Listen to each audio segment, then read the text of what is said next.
Channel में आप लोगों का बहुत बहुत स्वागत है। आज हम करंट अफेयर्स के कुछ क्वेश्चन के साथ फिर से उपस्थित हैं। इसमें जो क्वेश्चन नंबर फर्स्ट है, रंग क्रांति निम्नलिखित में से किस स्थानों से संबंधित है। तो जो ये रंग क्रांति है ये किस स्थान से संबंधित है क्वेश्चन में पूछा जा रहा है। तो ऑप्शन दिया गया है। ए है हांगकांग, बी है फ्रांस, सी है जॉर्डन और डी है इरिट्रिया।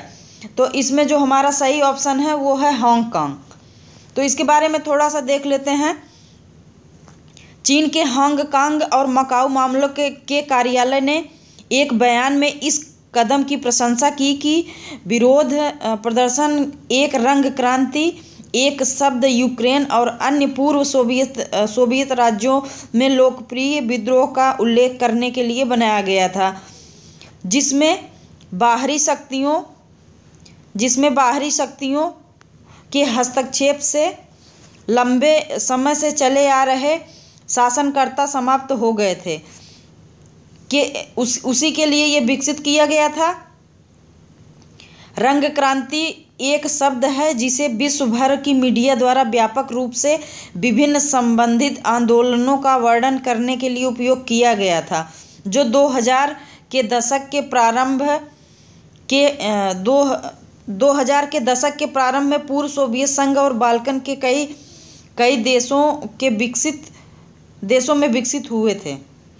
तो ये था इसके बारे में संक्षेप में। तो यहाँ पे हांगकांग सही होगा ऑप्शन। चलते हैं अगले क्वेश्चन पे। क्वेश्चन नंबर 2,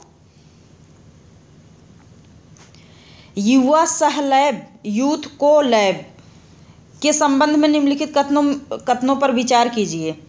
तो युवा सहलैब या यूथ को लैब किसे कहते हैं, इससे संबंधित जो 2 पॉइंट दिए गए हैं क्या वो सही हैं या नहीं सही हैं, इसके बारे में हमको देखना है। तो इसमें फर्स्ट है जो युवा सहलैब है, इसका उद्देश्य युवा नेतृत्व, नवाचार और सामाजिक उद्यमिता को बढ़ावा देने के लिए एक सक्षम पारिस्थितिकी तंत्र बनाता है। अगला है यह संयुक्त राष्ट्र विकास कार्यक्रम UNDP और सिटी फाउंडेशन द्वारा बनाया गया है। ये 2 है। तो इसमें पूछना है कि सही कथन का चयन करें। सही कथन का चयन करना है। इसमें ए है केवल 1, बी केवल 2, सी है 1 2 या डी है न तो 1 और न तो 2। तो इसमें से कौन सा सही है?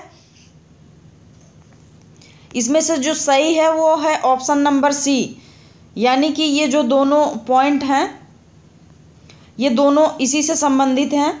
जो युवा सहलैब है इसका उद्देश्य युवा नेतृत्व, नवाचार और सामाजिक उद्यमिता को बढ़ाने के लिए सक्षम पारिस्थितिकी तंत्र तैयार करता है, और साथ ही ये संयुक्त राष्ट्र विकास कार्यक्रम और सिटी फाउंडेशन द्वारा बनाया गया है।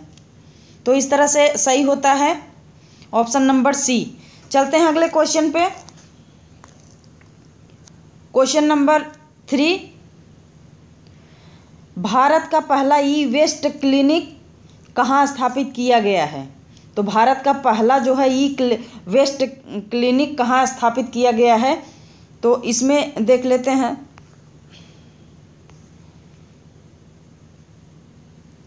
फर्स्ट ऑप्शन नंबर विकल्प ए है बेंगलोर, बी है भोपाल, सी है पुणे या डी है लखनऊ। तो इसमें जो सही है ये है भोपाल, मध्य प्रदेश में।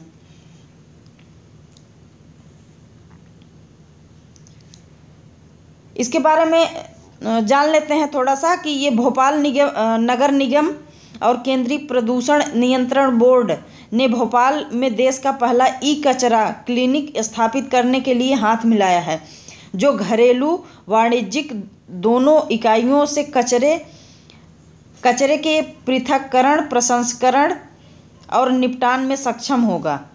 इलेक्ट्रॉनिक कचरे को डोर टू डोर एकत्र किया जाएगा या शुल्क के बदले सीधे क्लिनिक में जमा किया जा सकता है। CPCB इकाई अर्थात केंद्रीय प्रदूषण नियंत्रण बोर्ड इकाई में तकनीकी सहायता प्रदान करेगा। क्लिनिक की परिकल्पना ठोस अपशिष्ट प्रबंधन नियम 2016 के अनुपालन में की जा रही है।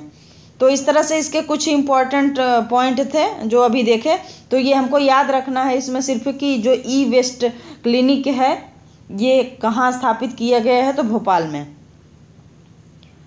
चलते हैं अगले क्वेश्चन पे। क्वेश्चन नंबर 4 है, फेनी नदी के संबंध में निम्नलिखित कथनों पर विचार करें। फेनी नदी के संबंध में निम्नलिखित कथनों पर विचार करें। तो इसमें जो फर्स्ट कथन दिया गया है, यह भारत और बांग्लादेश के बीच की एक परिवर्तित नदी है। यह भारत और बांग्लादेश के बीच एक पारवर्ती ट्रांस बाउंड्री नदी है। सेकंड है, इसकी उत्पत्ति भारतीय राज्य त्रिपुरा से हुई है। तो इसमें पूछ रहा है कि सही कथन कौन सा है, तो एक है, दो है, या दोनों है, या कोई नहीं है। तो इसमें जो हमारा सही होगा, इसमें भी सी ऑप्शन सही है। ये फेनी नदी दोनों से संबंधित है ये।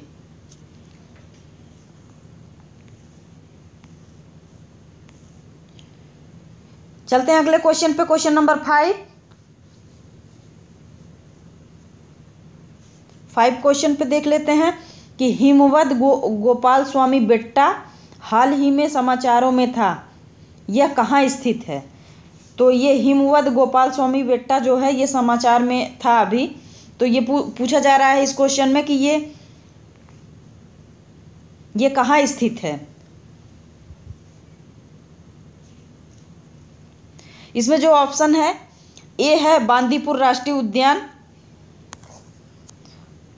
बी है दाचीगाम राष्ट्रीय उद्यान, सी है ताबोबा अंधेरी टाइगर रिजर्व, या डी है काली टाइगर रिजर्व। तो इसमें से कौन सा सही है? ये सही है ऑप्शन नंबर ए, बांदीपुर राष्ट्रीय उद्यान। इसके बारे में थोड़ा सा देख लेते हैं। यह 1450 मीटर की ऊंचाई पर कर्नाटक के चामराजनगर जिले में गुंडलुपेट तालुक में स्थित एक पहाड़ी है और बड़े पैमाने पर लकड़ी यहाँ पर पाई जाती है। यह बांदीपुर राष्ट्रीय उद्यान की सबसे ऊंची चोटी भी है। यह बांदीपुर राष्ट्रीय उद्यान के मुख्य क्षेत्र में स्थित है और हाथियों सहित जंगली जीवों से भरा हुआ है। घना कोहरा वर्ष भर पहाड़ियों पर घेरता और घेरा डाले रहता है। इस तरह उपसर्ग हिमवद कन्नड़ भाषा, जो हिमवद जो शब्द है ये कन्नड़ भाषा है। हिमवद ये जो है कन्नड़ भाषा है, कन्नड़ भाषा का शब्द है। हिमवद कन्नड़ भाषा से प्राप्त होता है तथा वेणुगोपाल स्वामी, ये इनको कहा जाता है भगवान कृष्ण का मंदिर हिमवद गोपाल स्वामी बेट्टा का पूरा नाम है। तो इस तरह से ये जो नाम है ये कन्नड़ जो है भाषा में है। और इसके बारे में जो बेसिक चीज़ें थी अभी हम बता दिए इसके बारे में। चलते हैं अगले क्वेश्चन पे, क्वेश्चन नंबर 6, और ये आज का लास्ट क्वेश्चन है करंट अफेयर्स का। विश्व आर्थिक आउटलुक किसके द्वारा प्रकाशित किया जाता है? जो विश्व आर्थिक आउटलुक है वो किसके द्वारा प्रकाशित किया जाता है? ऑप्शन नंबर ए है अंतर्राष्ट्रीय मुद्रा कोष द्वारा, ऑप्शन नंबर बी है विश्व आर्थिक मंच द्वारा, ऑप्शन नंबर सी है विश्व व्यापार संगठन द्वारा, या विश्व बैंक द्वारा। तो इसमें जो सही है ये है अंतर्राष्ट्रीय मुद्रा कोष द्वारा ये विश्व आर्थिक आउटलुक प्रकाशित किया जाता है। इसके बारे में देख लेते हैं बेसिक बातें। वर्ल्ड इकोनॉमिक आउटलुक डेटाबेस में वर्ल्ड इकोनॉमिक आउटलुक रिपोर्ट के सांख्यिकीय परिशिष्ट से चयनित व्यष्टि अर्थव्यवस्था डेटा श्रृंखला शामिल होते हैं। इसमें जो वैश्विक स्तर पर प्रमुख देश समूहों और कई व्यक्तिगत देशों में IMF कर्मचारियों के विश्लेषण और वैश्विक स्तर पर आर्थिक विकास के अनुमानों को प्रस्तुत करता है। यह प्रत्येक वर्ष अप्रैल और अक्टूबर में जारी किया जाता है। ये प्रत्येक वर्ष अक्टूबर, सितंबर या अक्टूबर में जारी किया जाता है। तो इस तरह से कुछ करंट अफेयर्स के जो काफ़ी महत्वपूर्ण क्वेश्चन थे, आज हमने 6 क्वेश्चन को देखा। वीडियो को लाइक करें, चैनल को सब्सक्राइब, शेयर, कमेंट करना ना भूलें। धन्यवाद।